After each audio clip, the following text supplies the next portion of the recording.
we talk all things true crime.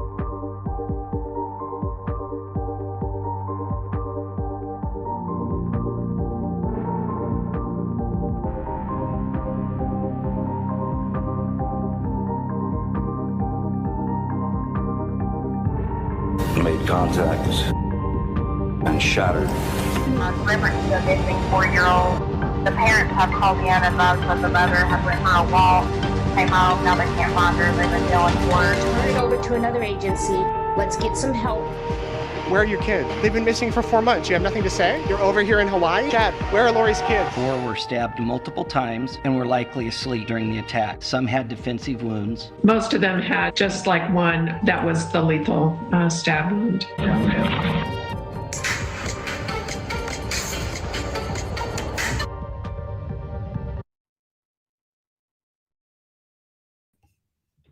Hello, everybody. Thank you so much for being here with me tonight. We are discussing the Delphi case. I know a lot has happened since last week when Richard Allen's defense attorney stepped down from the case, also known as quitting. And thank you all for being here. Hi, Shay Benet, Pointer Lover, K Braze, Chase. I saw Seth in here, Alex Erickson. Can you guys hear me okay before I continue? Let me just share my screen too. Before we get started, all I really ask is you guys to like and subscribe. It's totally free, and it's just literally the only thing I ask of you guys to do. So let me just get into a little bit of what I'm going to be discussing today. We're going to go through some of these pictures regarding the blood on the tree. We'll be discussing the hearing on last week that got canceled pretty much. We'll be discussing where is this case going from here. Obviously, there will be no trial in January. We are all set to go to trial in January and to, get the show on the road and towards justice, because this case has been ongoing since 2017. People, that's a long time. And the families have been waiting patiently, more than patient, for justice to come. And now everything is halted. And now we are back at square one. So let me just read. Sorry, I'm also going to discuss my conversation with somebody who has seen these leaked crime scene images. I talked to Delphi After Dark, Rick Snay, about them. We showed his interpretation of what he saw in those images on another live stream on the playlist. I've recently talked to Ruckus Rocks, and his stream about all that is in my description box. And I think that he is a reliable source. I trust his expertise. Him and Steve from True Crime Web have been doing really good research on this case for a long time. And, they have their education and expertise and all this just from being retired law enforcement. And I hold that in high regard. That doesn't mean that this channel is simply, pro law enforcement. And if it's coming from anyone other than law enforcement, I won't listen. That's not the case. If you guys know me, I'm very open-minded. And that's what a lot of people said when I started covering this case when Richard Allen was arrested. Again, I jumped in at 2022, much later than a lot of people have in this case. I was just doing other things, but they said your channel is a breath of fresh air and all that. So now I'm looking at the case totally differently than I was before. So it's like re-examining what I've already examined. And we're just going from 2017 to present day in this live stream today. So we'll be bouncing around, and just like we've been doing. So thank you all for being here. Now, I keep hitting mute instead of turning my camera off. Okay. So from the hearing that was canceled, this is what we've gathered. His wife was crying the second she walked in the courtroom to the second she left. The Franks hearing, which was supposed to question the validity of the search warrant for Richard Allen, got canceled. Richard Allen, not having legal representation had a lot to do with that cancellation, as they were in chambers with the judge and essentially stepped down from the case. Everyone was saying they quit. We have no idea what was said between the judge and the legal team behind closed doors, but we do know that all the discovery is now being handed back over to the prosecution. And Baldwin and his team have now given back the prosecution everything that they've handed to them, and the prosecution will give it to the new Richard Allen team for his legal counsels. Baldwin and his team will likely work with the new legal team for Richard Allen, but will the new team go with the Odinism theory? We have to wait and see. Was the leaking of all this orchestrated? I know that there's a lot of talk of people feeling like it was orchestrated and pretty much planned. There's different theories on what exactly that means. So, for example, I'll just share with you the kind of chatter that's going on in the Facebook groups. Raise your hand, it says, if you think the leak was to stop the Franks hearing. And somebody says, why do you think the Franks hearing needed to be stopped? For their perspective? And when the sanctions were coming until they withdrew, were these going to be for the leak or for naming names in the Franks memo? And the person responded to them and said, the Franks hearing could have resulted in Judge Gull throwing out the search warrant. If she had thrown out the search warrant, there goes connecting Richard Allen to the bullet they said they found at the scene. That would also throw out anything else law enforcement might have found during their search and hasn't been mentioned yet. So again, I don't know if that's true. I just know that that's the speculation being spread out there. I also know that there's speculation that these leaks were coming from, not to name names, but podcasters who want to continue to cover this case for monetary reasons. Again, I'm not saying that's what I believe. I'm just saying what I've heard out there. And basically, when your bread and butter comes from covering this case, if we went to trial in January, I mean, the case is over in 6 to maybe 8 weeks, if the trial would be that long. But pretty much if this is your cash flow, might as well be a part of this kind of leaking of this information, knowing that it would postpone things and kind of drag out the mystery, drag out the questions, and drag out everyone being curious of where exactly this case is going. Again, I'm just saying the speculation that's out there. There's speculation that this person who helped be the process of this leak, this Mark guy, has a GoFundMe for his daughter to go and take her to Disney World.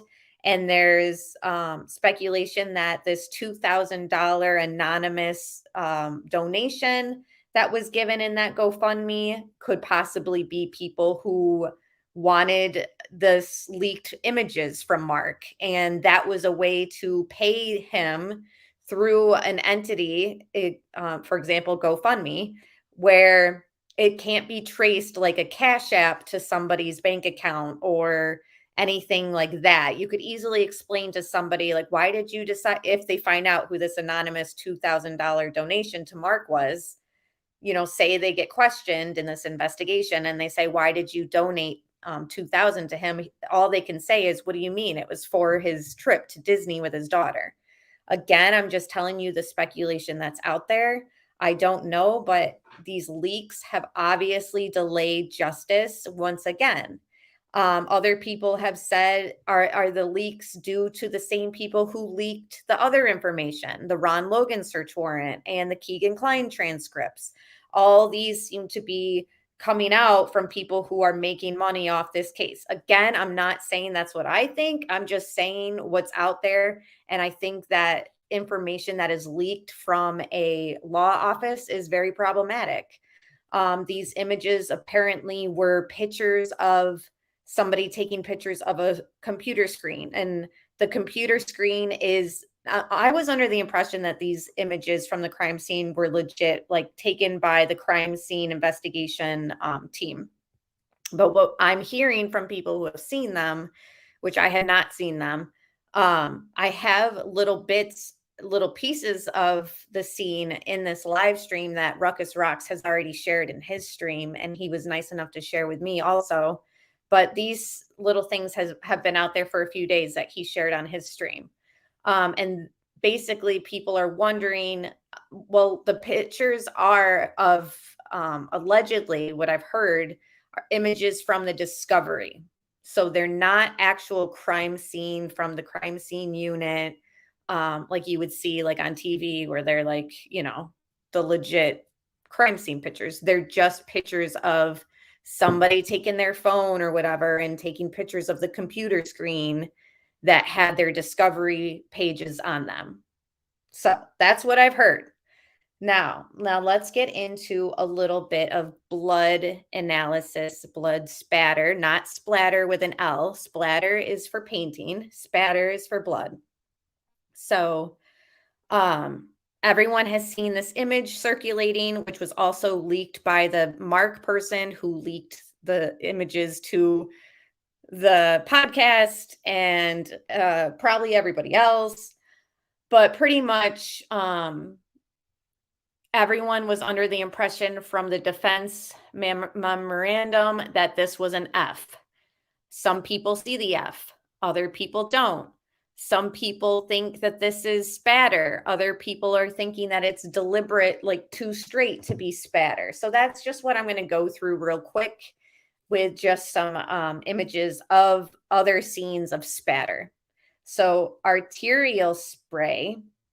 And this was something that Steve from True Crime Web and Mob Crew kind of discussed, but I looked up my own images too to kind of compare. They were discussing how it's possible that this is arterial spray. And that is spatter created when a victim suffers an injury to a main artery or the heart.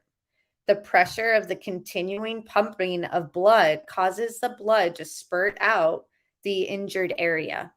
So again, we're looking at this image. Somebody had speculated also that this was taken at night and that was because they used luminol. Other people have been bringing it to my attention that when you use Photoshop, you put it on you can black out the background. So again, are we looking at the crime scene image from nighttime when they're, using luminol or whatever? Or has this image been doctored? Which we don't know. The other ones, have they been doctored or not also? People have said, what generation are these that were spread around? We don't know if anyone else Photoshopped anything on them. And thank you all for being here. What do I think about the F? It's funny, Alex, because when I followed criminality and other people covering it, it's like my theories change. I'm all over the place. I can see okay, I could see why this might be an F in the Odinism alphabet or whatever they were sharing on Court TV, how they did like the side-by-side or whatever. But once I show you some of these spatter pictures, I'm like, okay, this could literally be, as awful as it sounds, but arterial spatter. We know that the injuries to their necks were severe. One of them was worse than the other. I have notes also from what Ruckus Rocks and Mine's conversation was regarding these images. I spoke with him on the phone and we went through, or I asked him questions and I wrote down what I could. Some of it I'm going to share tonight. Others I'm going to share more on criminality tomorrow night, and Alex Erickson will be on with us then. So we'll be over on criminality tomorrow night. But pretty much I'm thinking that this isn't from like a rune or purposely made an F. I'm feeling like it's more like the arterial spray. And like I said, I'll show you some actual examples. Now, again, on the left, all the way working to the right, you can tell that they're not droplets. Those are circular drops that vary depending on the surface, smooth, round drops, rough, satellites, and spikes. So the satellites, that is pretty much like the little, the outside of the main drops, like the little dots and stuff. That's what you call satellites. So we know that that's not really what we're looking at the tree, right? We also know in the middle, a pool isn't what we're looking at either. And that's when the victim remains in one place while bleeding heavily. We saw some of that in the Murdoch case, though, in the feed room from Paul. where people were saying, well, it looks like from the pool of blood on the floor that he was standing for a moment and maybe walked a little bit before falling down on his face. What I'm thinking is it looks a little bit more like trails, spots left by the victim as they move from one place to another. Now, if we're talking about arterial spray, then I mean, as graphic as it sounds, that's just shooting out of you at the rate, like it said, that your blood is pumping and it's having that pressure.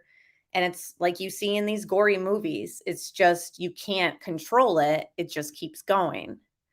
So I'm wondering, they did say that the bodies were some odd feet away from this tree. We don't really know, where where the girls were kind of attacked. Some people think it was in the water. Other people think that it was in another place and then they were brought there. Other people think that it happened right there at the scene. And somehow the question is, where's all the blood? Well, was there some of it that kind of came out of the artery on that tree? Here we see a pattern and it's, blood exiting the body under pressure from a breached artery. Now this looks sort of like an M, right? Like in that one spot. So I don't know what case this was. I don't know where this image was kind of pulled from, what files, and hello, Roxanne, it's good to see you. But, in this case, for example, could those defense teams say, well, they were created in an M. There was an M shape, So it's an F and it was put on there purposely and it's part of this cult theory. I'm not saying that that's wrong. I'm just saying it's all about perception. And I want to open our eyes to different avenues than, somebody wrote it on there and it was supposed to signify this or that. I don't know if this cult theory is accurate because, like I said, there's a source that I talked to that's federal law enforcement. And when I showed him the images, again, it was the Court TV's rendition of it. He said it looks culty. And then when I told him more, he said, well, maybe the perpetrator was trying to make it look like a cult. Or, I'm thinking too, I have to keep in mind, like, well, there allegedly was leaves on top of Libby. So these images that we see in these leaked crime scenes, from what I've heard from two of the people, is there was no leaves on her. So that was taken before. But that's the other thing too, is there's a theory, and I'm thinking, I kind of trust the people who've said this, some of them have seen these images, that this image, like I said, isn't the crime scene unit taking the images. Like that's not what we're looking at when they're talking about these leaked images. They're saying that it's the perpetrator took these images of the girls and we're looking at what was pulled from the perpetrator's phone data. So that was the other thing that kind of blew my mind, that Ruckus Rocks and I were kind of discussing. And he said, it's possible that these images were taken by the perp. So again, that's just a theory. And that's his perception. Johnny says, I agree. Them photos of tree was found when the girls were found, but they had to wait till night because the luminol would not show. Yeah, I definitely think that makes sense, right? Hi, Jody is cool. And MK, it's good to see you guys. Shay Benet says, wait, what? So the leaked crime scene image isn't the crime scene unit's copies. Like, those are obviously separate. This leaked stuff apparently is from the perpetrator's own taking. Like, remember in the Ron Logan search warrant when they said people of this type of crime usually take something to remember the crime by. And they were, people thought, well, that must be what they had, the sock and the underwear that's missing. They must have taken it as a souvenir. Other people are saying, well, that could be interpreted as this image that was found on some phone. And it was supposed to be like their memorabilia of the crime. Again, that's just a theory. That's what people are kind of speculating. And Ruckus Rocks brought that to my attention And I thought that that was just groundbreaking in a way, because none of us thought that these crime scene images were from the perp's own taking. A lot of us just assumed, oh, it's, what they took at the scene. So this is what I was talking about. Another image that I just found of spatter and droplets. So the one on the left doesn't really come into play for this case, but the one on the right, when you see these kind of elongated tails, when we're talking about arterial spray, to me, that looks pretty much very similar to some of these images in the tree. Not the F part, but if you can see, like, you can't see my arrow, of course, but where they're saying like this part and down at the bottom of the tree, like at the bottom of where you can see it, like down here, it looks like elongated tails to me. And that was kind of fallen underneath the arterial spatter theory. So forget this long part in the middle. That could have been her moving or something when there's the arterial spray. Again, this is just a theory. I'm not saying that, no, this is how it went and it's not an F, it's this. I'm just saying, what if it is this? And, that just came out the way it did because of her type of injury.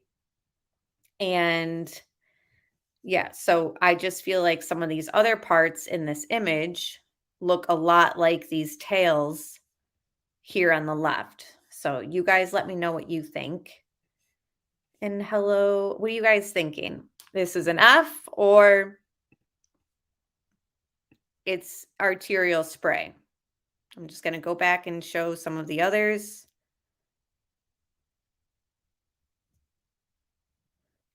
Some of this looks like it's a straight line, but it's just the arterial spray and the victim is moving. You can't stop it. You put your hand on it or something to stop the bleeding, but it's got force behind it. So see the trails that, again, just something to consider, not saying that it's this way and not that way, because honestly, we just don't know. This was an image that Ruckus Rocks shared on his live stream and that he shared with me. It's from the leaked crime scene photos.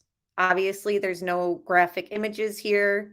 And that was the other thing I wanted to kind of point out too, where I had said earlier how in this Mark's GoFundMe, there was an anonymous $2,000 donation given to him. And people have speculated that that's money laundering to get these crime scene images, that they use the GoFundMe to kind of be the way to funnel the money through. Don't know if that's true or not, but I do remember that this certain podcast said we were shown the most graphic of them all, like trying to say that they had more access to the more graphic images. So it makes me wonder, again, I'm just speculating and I'm not saying that this is true, but did they pay more to get the more graphic images? And that's where that $2,000 donation comes from. And Criminality just showed the screenshots of all these. I have the screenshot of the GoFundMe information if anyone wants to see it. And it's out there.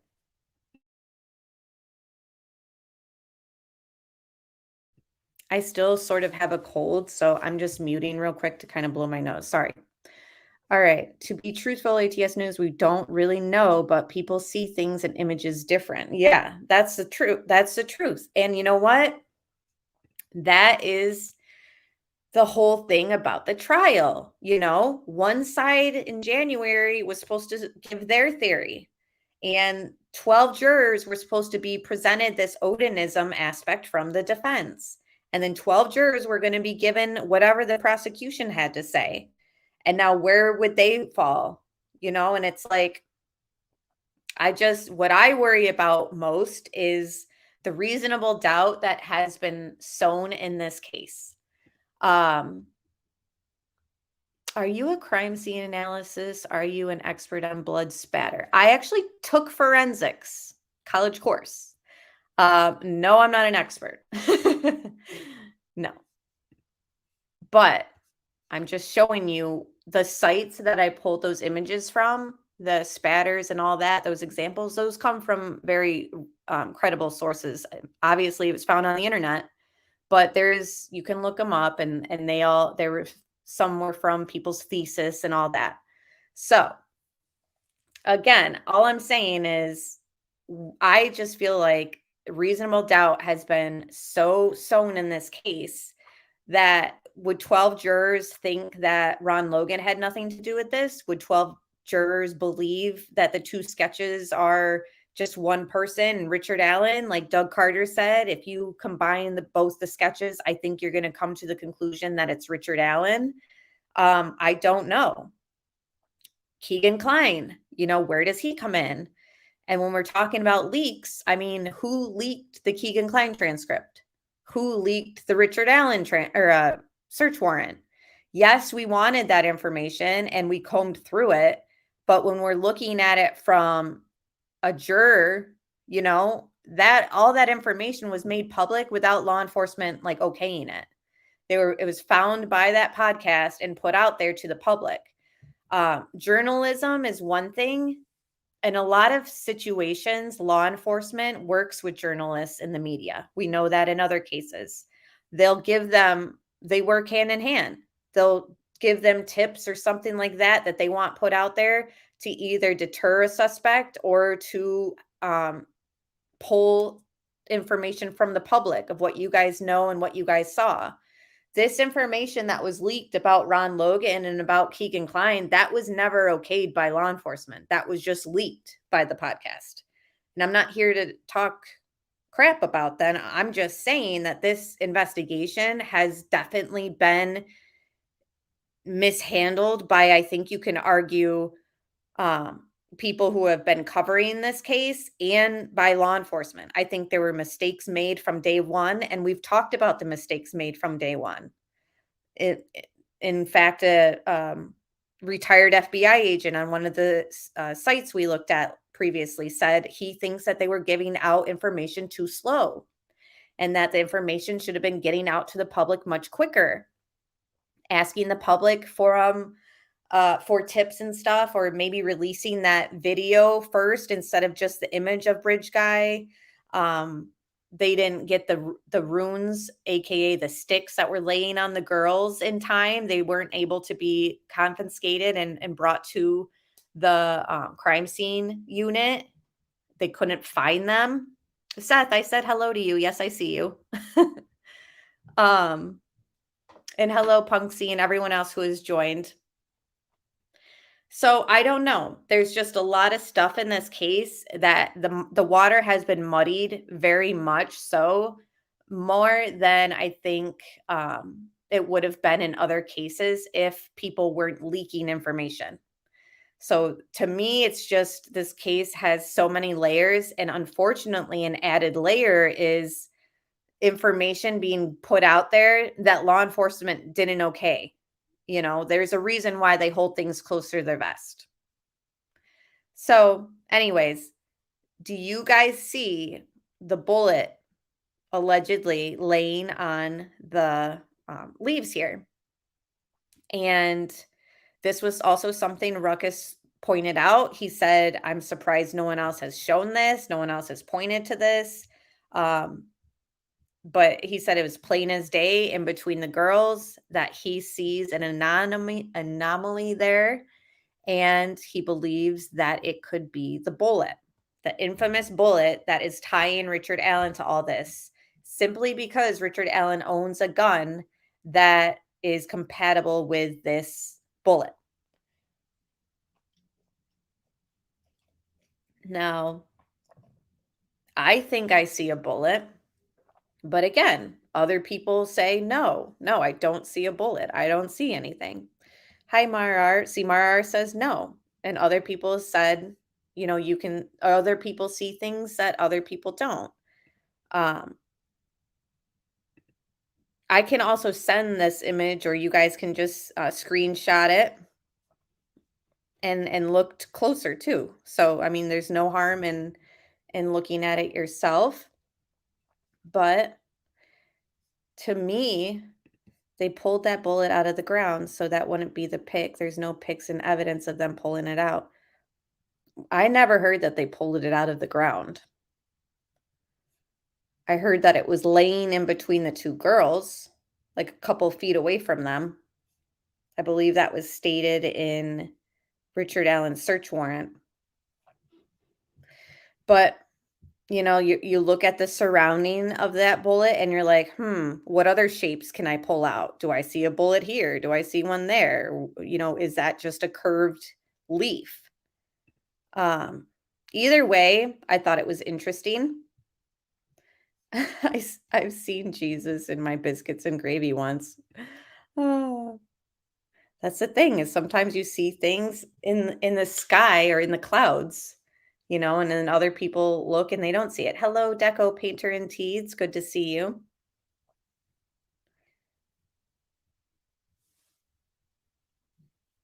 Okay, Amy, do you have the source that claims that they pulled it out of the ground? Shay, you heard it was in the ground? Where? I literally heard in the search warrant or whatever that it was laying in between the two girls. The PCA, I think.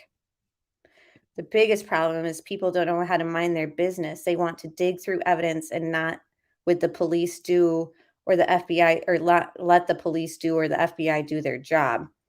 Well, that's what I was sort of getting at with like the Ron Logan search warrant that was leaked and the Keegan Klein transcript that was leaked. I mean, none of that was okayed by the law enforcement.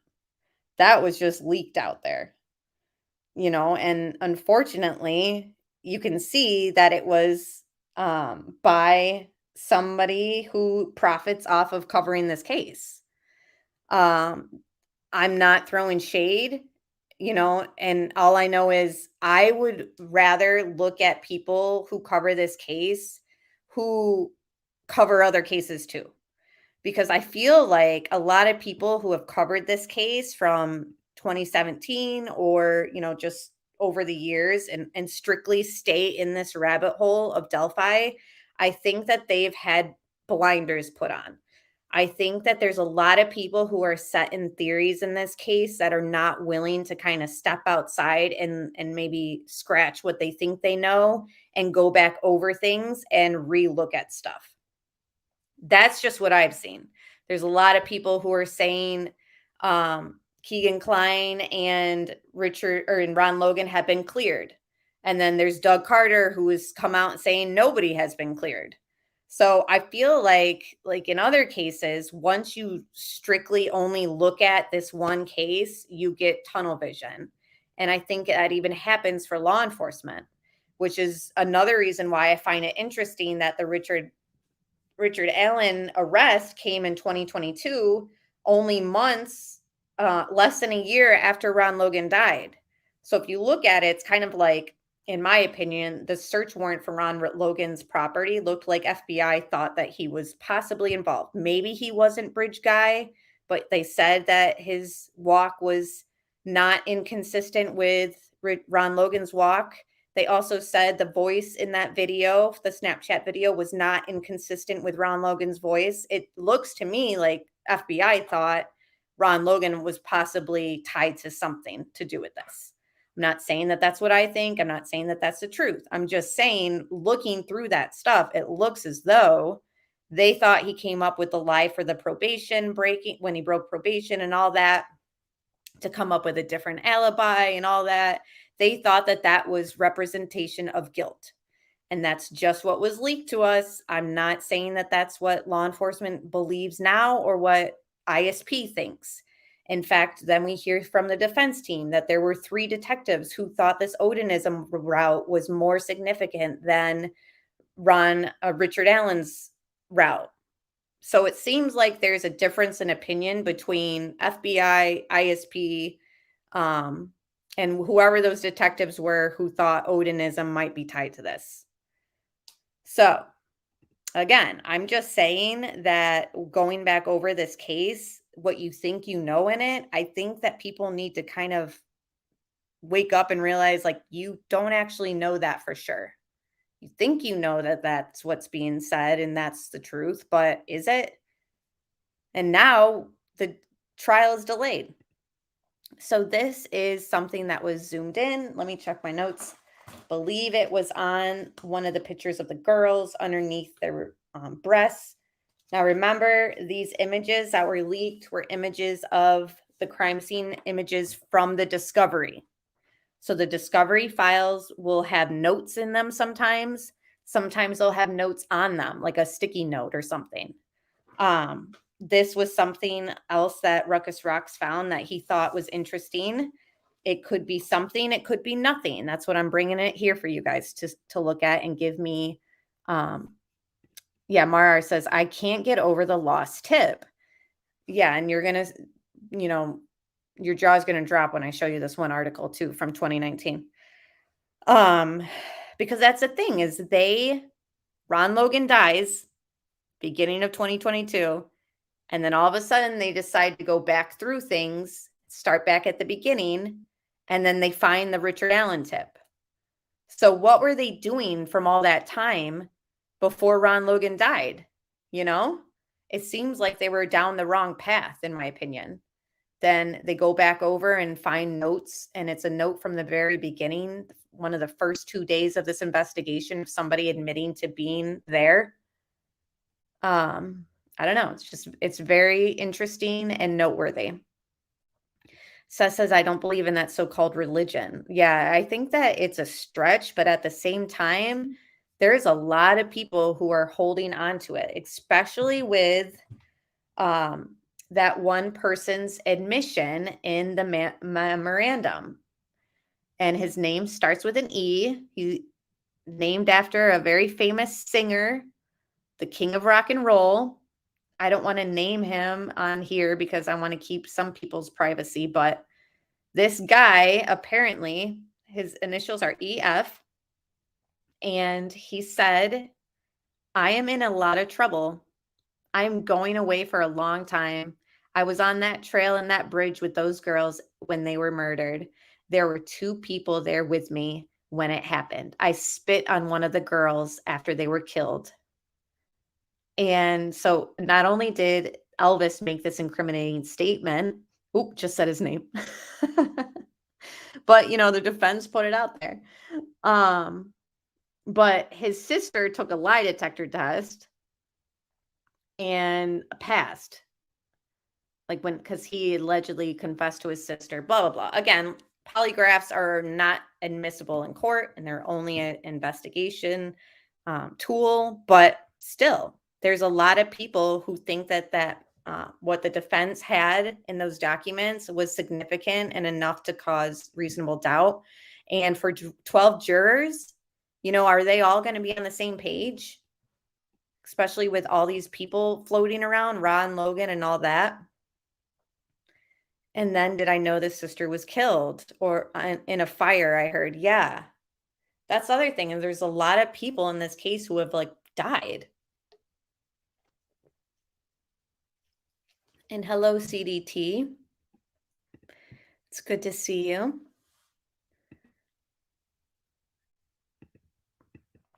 Okay. So what is this all about? The 13th October. Now, I have bad eyes. I mentioned that before, as far as glasses, I need them to even see chat. So if I don't see your comment in chat, I'm probably not wearing glasses. So this was something that Ruckus speculated was part of a note in the discovery on one of these images that say 13th of October. Now, remember earlier I said that these images were not from the crime scene unit. These images allegedly, this is just a theory and interpretation of it, it was the perpetrator taking a photo of the girls, which also goes along with this whole snuff theory that we've been talking about on this channel from the very beginning. Again, I don't know if this says 13th of October. That's why I'm bringing it here. Now, what's the significance if it says 13th of October? That's the day that they did the Richard Allen search warrant on the house. So basically what I'm saying is they pull this they get this image from the search warrant, and in the discovery files, they label it with a note because it's the discovery files. That's how they are sometimes. And it says 13th October because they pulled the image from what they found at his search warrant in the live stream, or in the not live stream. Sorry, I just read a comment from the phone or some device that they pulled from the house or something. Again, I put it through some filters and we can kind of see if we can see what it says. I could see maybe where it says 13. I'm having a hard time seeing OCT. You guys let me know. You can use all caps, Chase, if you want. I don't mind that at all.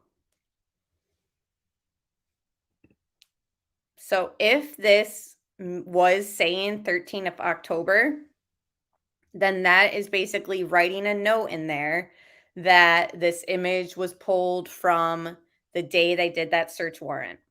Now, I'm not saying that that's the truth. I'm just saying what was interpreted by somebody who's seen these photos in full and maybe thought that that's what this was saying. And then all I did was put it through all these filters.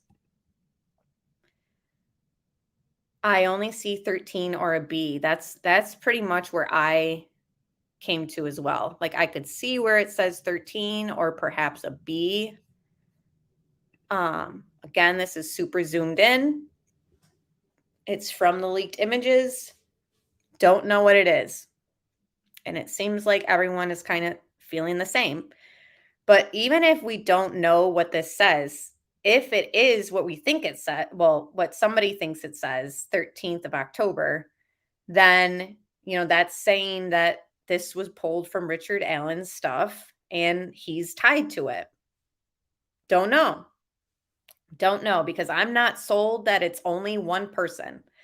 I'm still under the impression that there could be more than one person involved in this.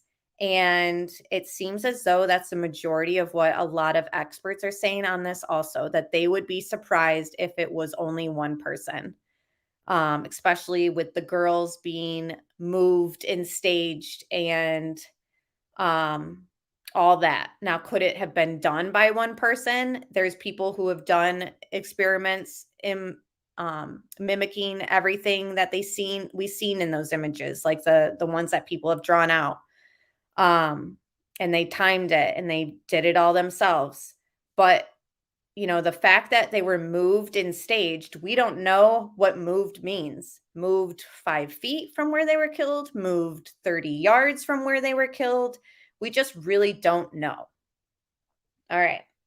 So before I go into this whole screenshot, I do want to read through some of my notes regarding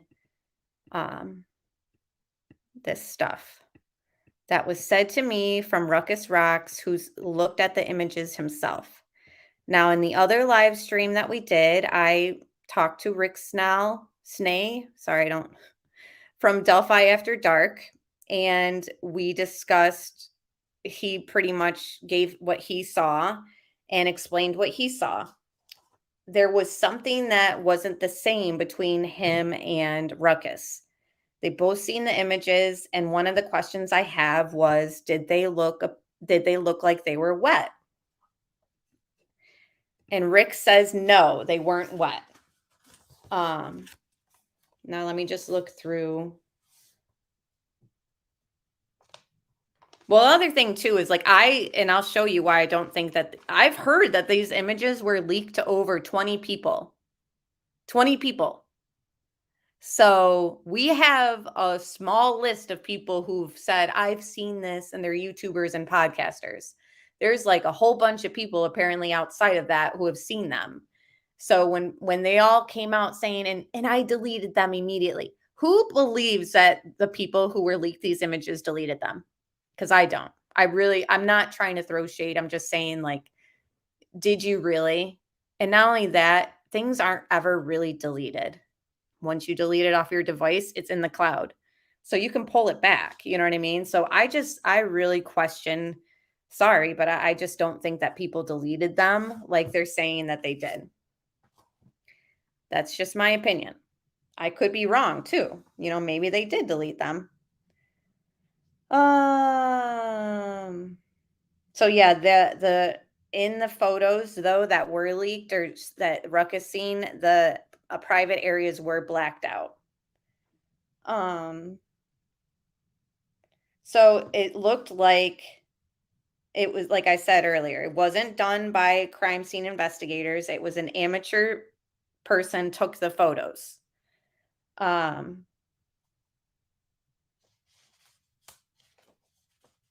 So he said that Libby got the brunt of it and that there was stuff on her face. Now, I know that a YouTuber claims that they drew the image and all that. Well, I think that AI was used personally. But regardless, that kind of showed in that image that there was some stuff on her face. And Ruckus says, yes, across her face and her cheek and her nose, the mouth. If you look at it, at first, it looks like shading. But he believes that there was some sort of injury, perhaps to the face. There's something on her face, blood or something. Now her hand had the blood on it too. So mid palm to fingertips, it looks like maybe, once your face gets mutilated, you reach up and you touch your face. And then that's how maybe some of that blood was on the hands. There was some blood around the neck area, apparently, and the stomach and legs. So Abby looks like she's sleeping. And she is wearing the clothing, but the pants are not on straight. So it looks as though that the pants were put on by somebody else, allegedly, and they just weren't put on neatly. The sneakers that Abby was wearing were clean. And like I said, the pants were put on by somebody else. So the runes, he can't say if they're runes, but they are not randomly placed. I'm just reading my notes. It's been a few days, guys. But it's not like the defense explains. Again, this is just his interpretation of this. And he goes into more detail or his own words on his podcast or his YouTube episode, which is linked in the description box. Perpetrator allegedly took the pics. And it was pre-leaves. So before the leaves are placed on the bodies, the pics were taken. There were drag marks on the bottom of Libby's feet. And he believes they were definitely dragged. The one arm that is reached up, he believes that they were pulled by that arm. The legs aren't as bent as the defense kind of makes it seem. And as we've seen in some images, like the court TV diagram that they did or interpretation that they did, Ruckus is saying that it wasn't that significant, like her leg being bent. And that probably just happened from being dragged. Yeah, he is still adamant that bullet is on top of the leaves between them, or the casing, whatever you want to call it. So the other thing that was noteworthy too, that he was discussing the charges that Richard Allen has, and kidnapping is one of them. Why wouldn't they? Something is leading them to think that there was I don't know. It was just the way he explained it made more sense. But the kidnapping charge on top of the murder charge is interesting. What do you guys think about all that? Because that would almost make it seem too that there could be more people involved too, or I don't know. And again, I'm going to go over some more of this stuff that we discussed tomorrow night on Criminality with Alex and Teresa. So those are just some little notes that I took from our discussion. Take it for what you will. He also said there are no antlers. So the person on that one channel who uploaded an image and said, you can use my image all you want. I drew this. People have said, no, that was done by AI. You didn't draw that. Again, I don't know 100%, but again, I don't know. But either way, some people who have seen these images, high criminality, and other people kidnapping because they couldn't leave. Those poor girls, I know. Yeah, exactly. How could one guy undress the girls to, yeah, with just a knife? Well, they're saying, well, he had a gun and he was intimidating them. I don't know. I don't know. So some people have said, yes, you can see antlers. Other people have said they're devil horns. And now I've heard people say, like, no, there's no antlers. So again, there's a clear example of what eyewitnesses, even of these crime scene images, one person will interpret it one way and another person interprets it another way. Like Kylie says, looks like it says 13th of April or the word bigger. See, one person sees one thing, another person sees another thing. If we went to trial, what would 12 jurors see, or what would 12 jurors come to the conclusion of? Would it be the defense's theory of Odinism, or would it be the prosecution's theory, whatever that is?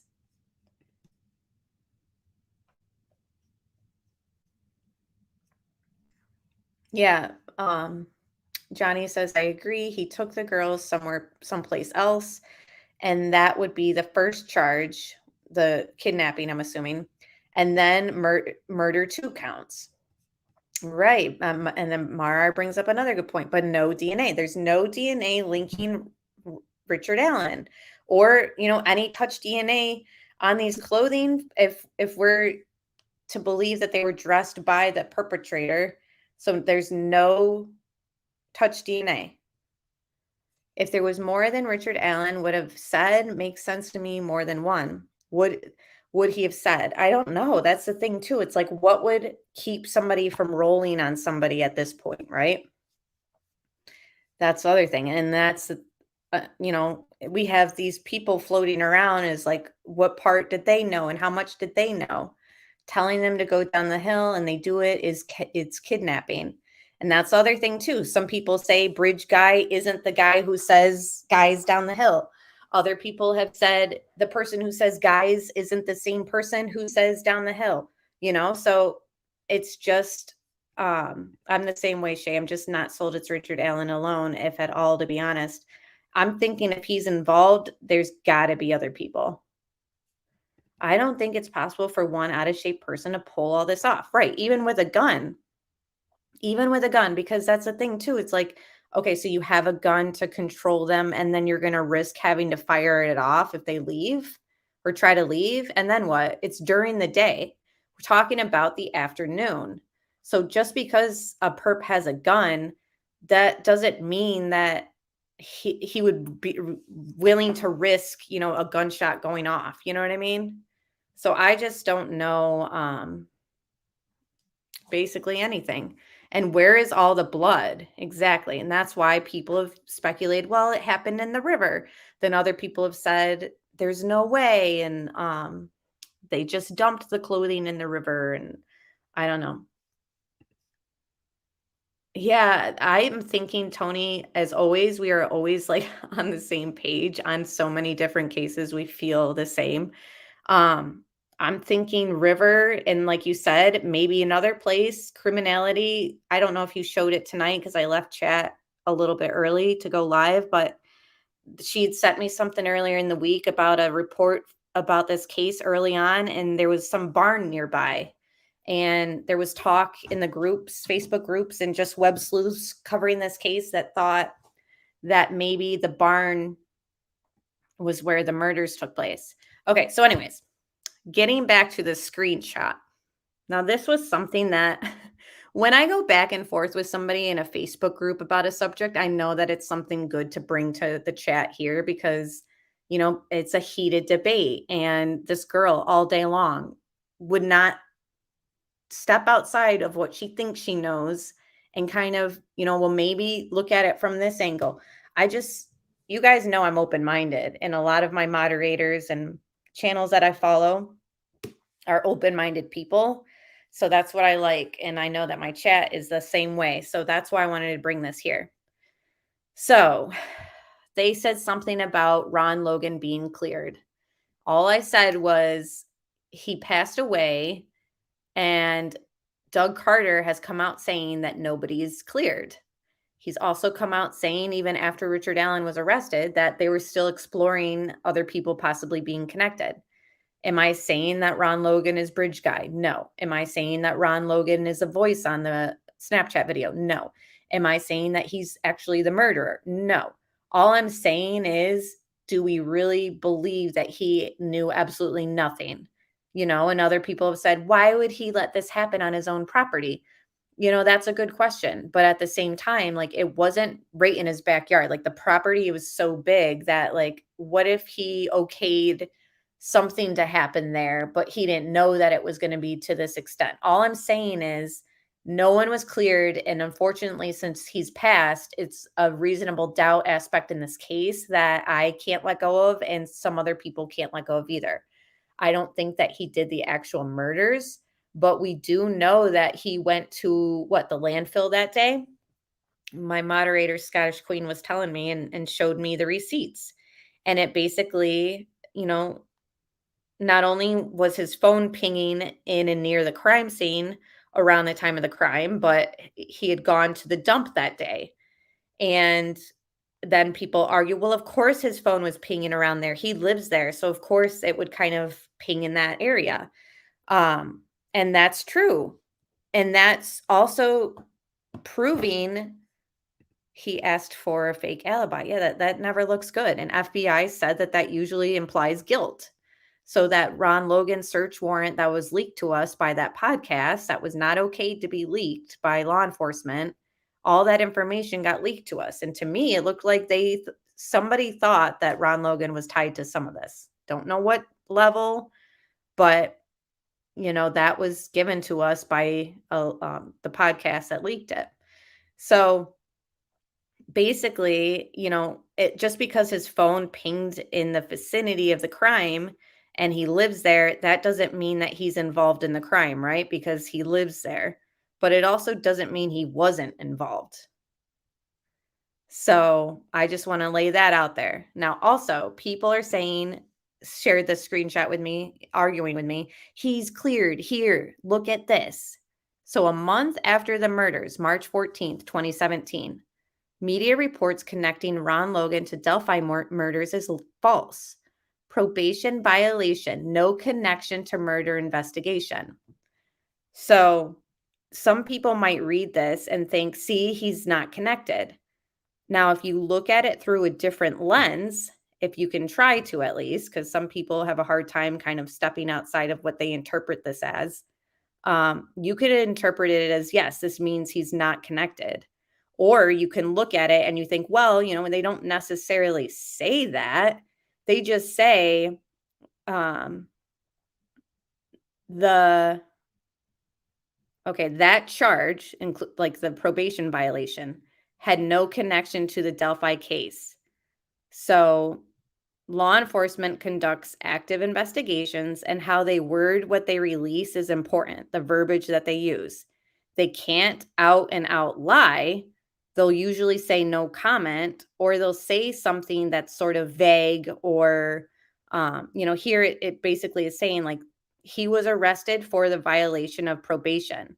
That's a whole separate charge from driving without a license, and, you know, separate than the investigation to the murder. So him driving that day had nothing to do, like, the probation violation had nothing to do with the murder investigation. But that doesn't, do you guys know what I'm saying? Like, you could read this one way and interpret it as it means there's no connection. Or you can look at it and say, it's literally saying his probation violation isn't connected to the murders because it's separate. So this isn't saying he's cleared. And I ran that by retired law enforcement, and he said, correct. All this is saying is that the probation violation isn't connected to the murders. So this doesn't say that Ron Logan is cleared. So that's how I interpret that this could mean something else.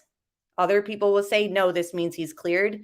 Who's right? We don't know. We don't know. He's passed away. And like I said, the timeline of things are interesting. As soon as Ron Logan's passed away, they go back to the beginning of the investigation and they find Richard Allen's tip. So clearly they hit a dead wall, and they decided to go back through and start from square one. So, yeah, other people are saying no one is cleared. Tony says, I feel everyone is connected in some way, in my opinion. And we don't know, too, like we've kind of talked about on criminality, like, did he, move them? Or did he think like doing something, if he stumbled on them first, like, oh, I'll move them over here so that they don't think that I'm connected to it. But really, like, he's tampered with something. We don't really know. Was he the one that put the clothing in the water because they were found on his property and he really didn't have anything to do with it, but he's tampered with something? Like, we just really don't know. And that's why I'm saying, like, I think that a lot of people who have been following this case for a while are steadfast in thinking a way, and actually it might not be that way. You might have interpreted it that way, but it actually means this. And I feel like this is sort of, you could take it a certain way. You could take it as Ron Logan's not connected to the murder investigation, or you can take it as him breaking probation that day wasn't connected to the murder investigation. That doesn't mean that he didn't know that people were going to be on his property, or that, like I said, maybe he stumbled on something he wasn't supposed to. I just don't know. But all I'm saying is, it doesn't seem to me like he was cleared a month after. And again, this is so close to when the murders happen. A month later, we're to believe that law enforcement is going to announce who's cleared or not. Like, no, they're not going to do that. And hello, Melissa Jades. Good to see you. And Mark Klein. Good to see you. I think that there are people connected in higher powers and at the bottom of the totem pole, maybe take the blame. I don't know. It's all suspicious. It is. I think that this whole investigation maybe was mishandled, and now people are so steadfast in keeping the control of it that they don't want to hand it over to someone else to look at.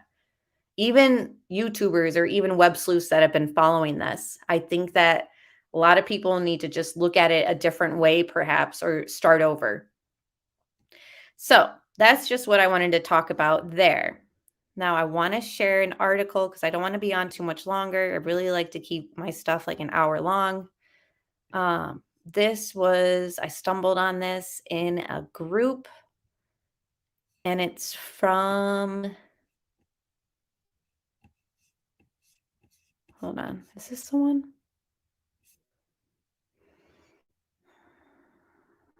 I don't know if this is the one. Hold on, I got a lot of tabs pulled up.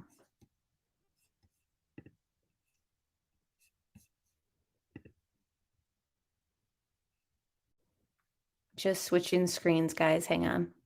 Okay, hold on.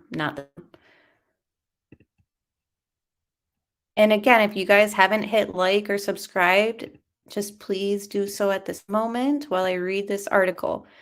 So this is from April 23rd, 2019. Obviously, a little over 2 years of the crime.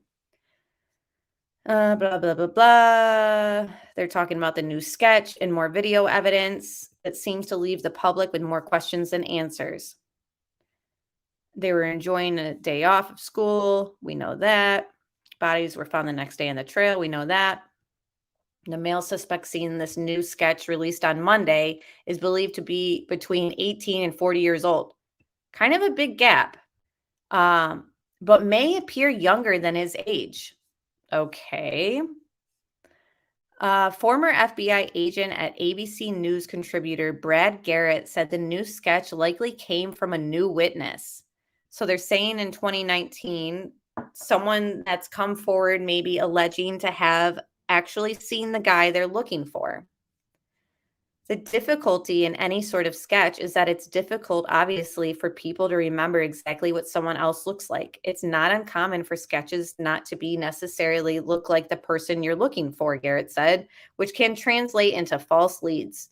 And that's, unfortunately, I think that we run the chance of there being false leads in this case. I think that that's definitely like I said, this could be mishandling of the case on many levels. Callahan Walsh, a child advocate with the National Center for Missing and Exploited Children, agreed. So two experts agree that, an eyewitness account can lead to false leads. Not good. I think they have new information. I think they have a new eyewitness who has come forward, he told Good Morning America Tuesday. The new sketch isn't created from the video. A sketch like that is most likely done when someone is describing what a person looks like. It's not a computer generated image from that video. Over 1,000 tips have been submitted since Monday's news conference. So then this was a part that was crazy to me, right? Hiding in plain sight. The killer is believed to be currently or previously live in Delphi, work in or visit on a regular basis, Indiana State Police Superintendent Douglas Carter announced Monday. We believe you are hiding in plain sight, and even maybe in this room. So this was the part, Mara, I don't know if you're still in here, that I said you were going to kind of be like, whoa, because you had said earlier that you can't believe they missed the tip. Well, here in that whole press conference, we likely have interviewed you or someone close to you. Okay. Well, guess what? You have interviewed him, Richard Allen. And yeah, this is 2019, like I said. And they don't find his tip for another how many years? 3 years after this? So interesting how Doug Carter says, we likely have interviewed you or someone close to you. And yet they don't go back and find that that's actually true for another few years. So it's just, their gut was in the right spot, but unfortunately they didn't go back and start from the beginning soon enough. They literally wait until Ron Logan passes away. And then it seems as though months go by and all that, and they go back through and, oh, what is this? Who is Richard Allen? Oh, he called in our tip line and blah, blah, blah, and all this stuff. So that was just, again, the rest of this is stuff we already know. But I just thought that was just so ironic. Like, we likely have interviewed you or someone close to you, stated in 2019.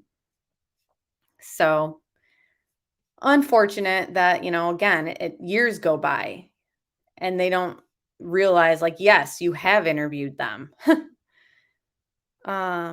Here's something I wanted to share with you. Kind of took me back a minute. So this was 4 days ago, News Nation. Let me speed it up a little bit. Our favorite, Ashley Banfield. So a little while ago, I actually had a conversation with two people, Anya Kane and Kevin Greenlee. They're a husband and wife team. They co-host a podcast called The Murder Sheet, and they are in this case super deep. Journalist and attorney, they have helped. Okay, 1 second. Pizza Chemist, thank you for gifting 5 memberships. And somebody joined the membership earlier, and I was ranting and forgot to say welcome. Oh, here it is. Whisperer is a new member. Thank you, Whisperer, for being here, and welcome to the team, and welcome all the new members. And thank you, Pizza Chemist, for donating that. I really appreciate you. And it's good to see you. To uncover a lot of details, generate some serious leads in the case. They also got their hands on the leaked photos, the crime scene photos that created a big hullabaloo. And, well, I talked with them earlier today. Anya, that was such a surprise in the hearing today. I don't know that anyone really expected it. I don't know if you expected it, but do we think that what happened today was because of the photo leak that you were part of? The photos were leaked to you. Yes, I think to start off with, we definitely think what happened today occurred due to the leak, and that these were some of the repercussions or aftershocks of said leak. And as for whether we were surprised, I think we both thought that there was a pretty decent likelihood that the defense attorneys might be removed from the case, that could be a consequence of the leak. But I don't think either of us expected that they would be withdrawing themselves. And I'm so fascinated about the photos themselves, and I'm going to get to that in a moment. But Kevin, first to the process and how this happened. Like, first and foremost, this was a gagged case. There are plenty of pieces of evidence that we're not supposed to know anything about. And yet, through a bizarre chain, the pictures came into your possession, you and Anya's possession. How did that happen? Now, before we get to hear, him tell Ashley Banfield 4 days ago about it, I noticed today during their episode, and Criminality listened to this as well and noticed it, they interviewed the person who was working for Baldwin's team who leaked the images, and they named them at first. In a couple episodes ago, remember, they're like, we're not going to name people. We're just going to call him M. Well, today, I guess they decided, like, we're going to name him. Okay. So they put his name out there, Mitchell something. Come to find out, earlier this year in spring, they had already done like a long interview with him to kind of, I guess, dig into the defense team more or something. Anyway, so I just feel like the timing is strange that, they discuss stuff with this guy who leaks the stuff back in spring this year. Time goes by, but then by the end of this year, because I feel like, fall time is close to the end of the year, all this stuff gets leaked. And they're given some of the information that's leaked from the person who allegedly leaked it. So, they claim that they got it from Mark, who got it from R, who's now deceased. And he got it from so-and-so, who took it from the defense computer or whatever. It's just kind of weird. The timing, like, is anyone else thinking that this whole timeline of events is weird? Like, they talked to this guy who leaked the images back in spring. Somehow they get their hands on these images by fall. I don't know. It's just kind of very strange. They leaked other stuff in this case. I don't know, guys. I'm just not like really a fan of stuff being leaked that's like not official through, like, okayed by law enforcement. This is an active investigation. Even if Richard Allen is arrested, like, it's active. Even before he was arrested, the Ron Logan stuff that was leaked and all that, like that, people, they came out saying, we're not going to discuss the graphic nature of those images, even though we were shown the most graphic ones. We're not going to discuss that, and nobody else should discuss it either. But can I just, say that Ron Logan search warrant that was leaked to us, the information in that search warrant to me was so graphic and jaw-dropping and just, oh my gosh, I can't believe the family is now hearing all this information about the crime scene. And that's when we first discovered that, one was nude. And, that to me, the Ron Logan search warrant information was graphic enough that, like, it was equally as graphic, I'm sure, as these images that were in these photos that they just are saying, like, we're not going to discuss it. And nobody else should either. It's like, you already leaked like vital information and very graphic information regarding these underage girls already in the Ron Logan search warrant. So why is that information like not beneath you? But now you're saying, oh, we're not going to discuss these photos, but we seen them. Nobody else should see what we saw. I'm just kind of like annoyed by that, because that Ron Logan search warrant had so much graphic details of those underage girls that, it's just unreal. Kathy, we've gone through the Ron Logan search warrant, and I know a lot of people have. It's out there. And it gave a lot of detail of the position of the bodies and saying that they were moved and staged and pieces of clothing were missing. So then everyone started assuming SA and all this other stuff. Like, it was just very, very unfortunate that the family found out that information the way that they did, I think.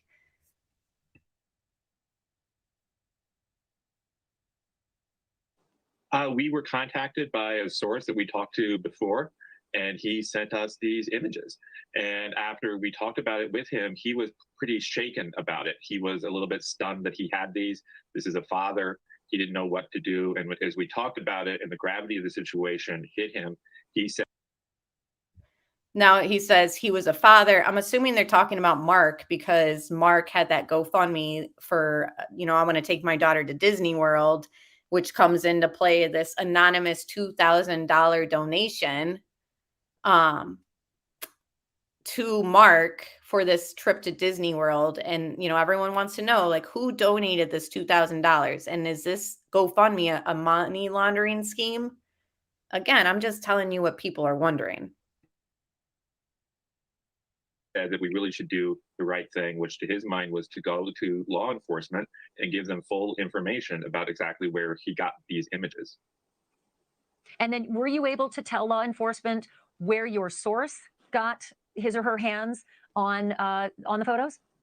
Yes, our source provided us with screenshots of his interactions with the person who had given him the photos, and that revealed quite a lot. We reviewed it, and he basically gave that to us on the condition that we would take it to law enforcement. So when we reviewed it, looking through it ourselves, we realized that there was essentially a middleman between our source and the original leaker, and that the original leaker was a member, a former employee of attorney Andy Baldwin's. And here's the other thing too, like, you don't just get sent images. Like she said, a source that we had, or they said, he or she, a source that we had previously been in contact prior. So I'm sure that this Mark guy got a hold of them and said, I have these images, blah, blah, blah. And I'll send them to you, but you have to give them to law enforcement. Why didn't they say, don't send them to us? I don't want this coming up on my information or on my devices. Send this immediately to law enforcement. Like, please, I'll help you get connected with law enforcement. I just don't get why they had to be the gateway to law enforcement. I don't know. Is anyone else like confused why like Mark had to give it to them to give to law enforcement? And why they proceeded to be like, okay, yes, we will.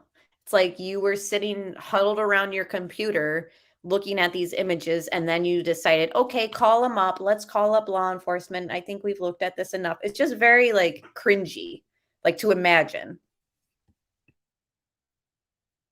A law firm and a close personal friend of Andy Baldwin. So that was where we sort of pieced together what had happened.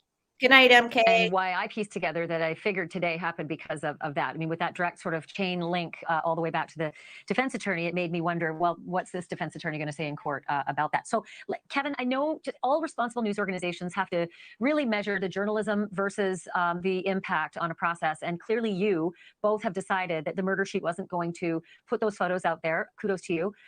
We're not going to either. And I don't.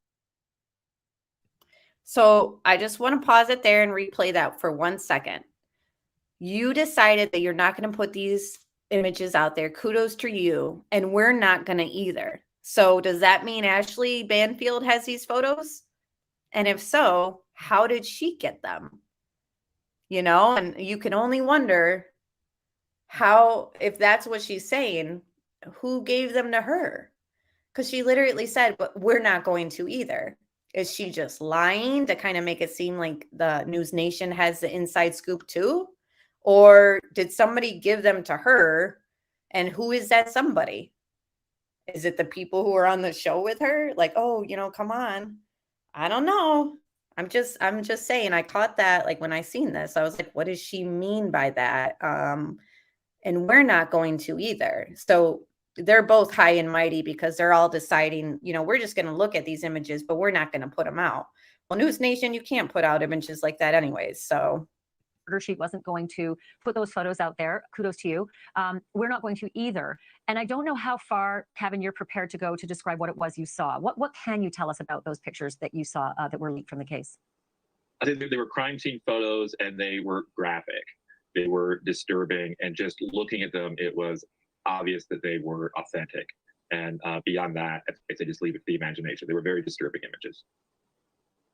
I'll press only slightly here, and that is, were the children's bodies in those photos all or part thereof? I think we're going to probably decline to speak more on it, just out of respect for the families. But I can tell you, I wish I hadn't seen these images. Respect for the families, but we're going to leak the Ron Logan search warrant, which gives you way more detail than just looking at these images probably would give you.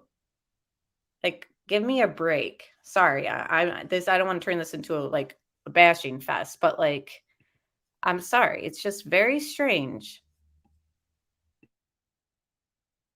Just no one should see them except for the jury, ultimately the experts, and the defense and prosecution. These were images that were never meant to be shared, especially before a trial. They are intended. Kevin, can you extrapolate from what you saw? Do you think it may have been an effort on behalf of the defense or someone who supports the defense, might not have been the law office? Do you think it might have been an effort to promulgate this theory that, arose fairly recently, that this was odinistic cult, ritualistic sacrifice of children, et cetera, et cetera? Do you think this was an effort to poison the jury, that in fact was their theory? I'll certainly answer that. But before I do, I want to stress that we have not seen nor are we aware of any evidence that directly ties attorney Andrew Baldwin to this leak. As far as we know, it was just his friend who was responsible for this. But certainly from the text communications and the screenshots we saw of the communication of the middleman with our source, it seems pretty clear that his motivation for sharing these images was he thought it would be helpful to the defense, that he believed that what was in these images would somehow support their theory of the case. Well, listen, I can't thank both of you enough for coming on the program and giving some clarity to this very unusual bombshell today. Anya Kane, Kevin Greenlee, your podcast is The Murder Sheet. It's great listening. Thanks to you both for doing this. Thanks for having us. Thank you for watching. Go to newsnationnow.com to find news. All right. Shay says, I'm still stuck on the theory that the photos came from the perpetrator data and not LQ crime scene investigators' photos taken at the crime scene. Again, that's an interpretation of what Ruckus Rock saw and was speculating is the truth. LE, not LQ. I gotcha.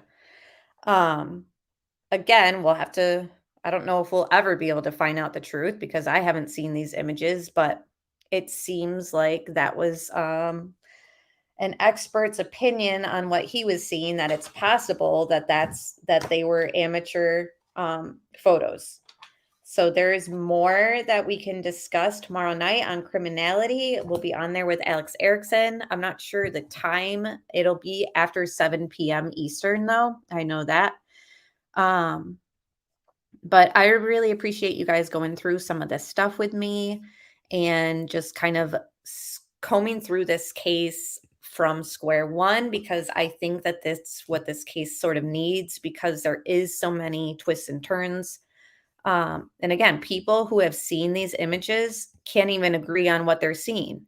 Some of them are saying antlers, other people aren't. Some of them are saying, again, I'll go into more of these details tomorrow night on criminality, but it does seem that some of the people who have seen these images can't even agree on what they were seeing.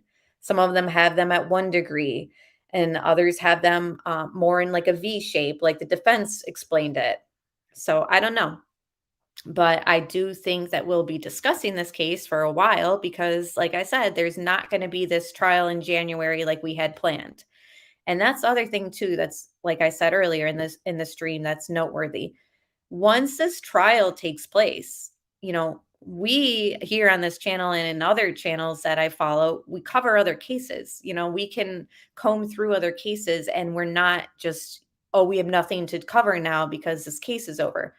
Other channels and people who have just had their one eye on this one case and, this is where their monetary gain comes from. I'm not saying that that's what this podcast or any other people who cover this case are about, but I do think that it's noteworthy that, these people, I don't know, you guys know what I'm saying, but we will talk very soon. Thank you all for being here.